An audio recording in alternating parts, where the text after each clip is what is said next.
Bidatni haqiqatdan ajrata olasizmi?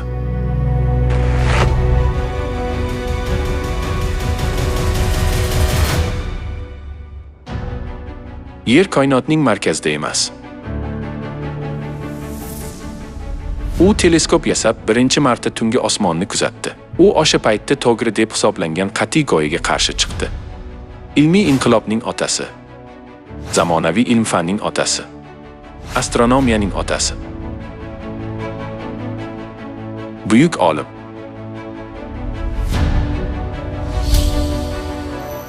Galileo Galilei.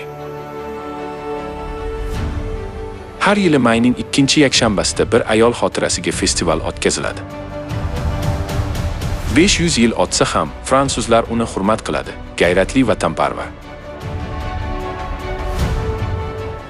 100 yillik urushda Fransiyani qutqargan milliy qahramon ayol.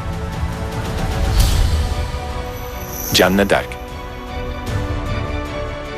Butun dunyo masihiylari uchun imon namunasi. Qiyinchiliklarda ham g'ayri-yahudiylarga va'z qilib, ko'p uy cherkovlari qurgan payg'ambar. Iso inson bo'lib kelgan Xudo deb dadil va'z qilgan xushxabarchi.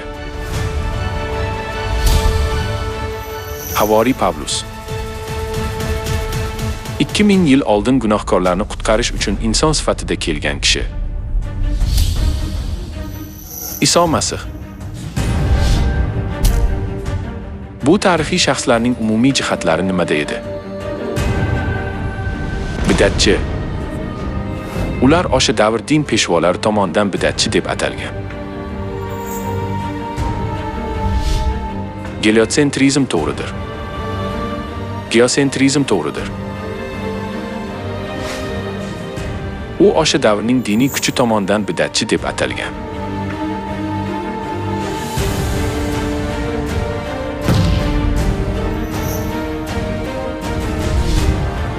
O'z vatani uchun urushga otlangan qiz jodugar deb topilib,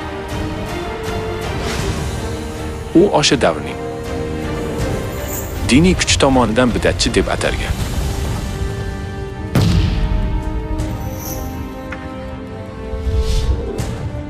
Iso inson qiyofasida ko'rinsa-da, tabiatan Xudo edi. Biz aslida bu odamni vabo singari xavfli deb bilamiz. U nasroniylar mazhabining rahnamosidir. Havoriy Pavlus bidat yetakchisi sifatida tamgalangan va mavjud diniy hokimiyat tomonidan ta'qib qilingan, oldirilgan.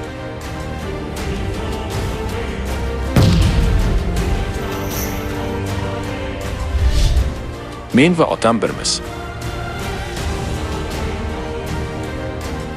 Siz odam bo'la turib o'zingizni Xudo deyapsiz. Tanada Xudo bo'lgan Iso. O'sha davrning diniy kuchi tomonidan bidat asoschisi sifatida tamgalangan. U xochga mixlangan. Sizningcha diniy hokimiyat mezoni bidatni farqlash mezoni bo'la oladimi?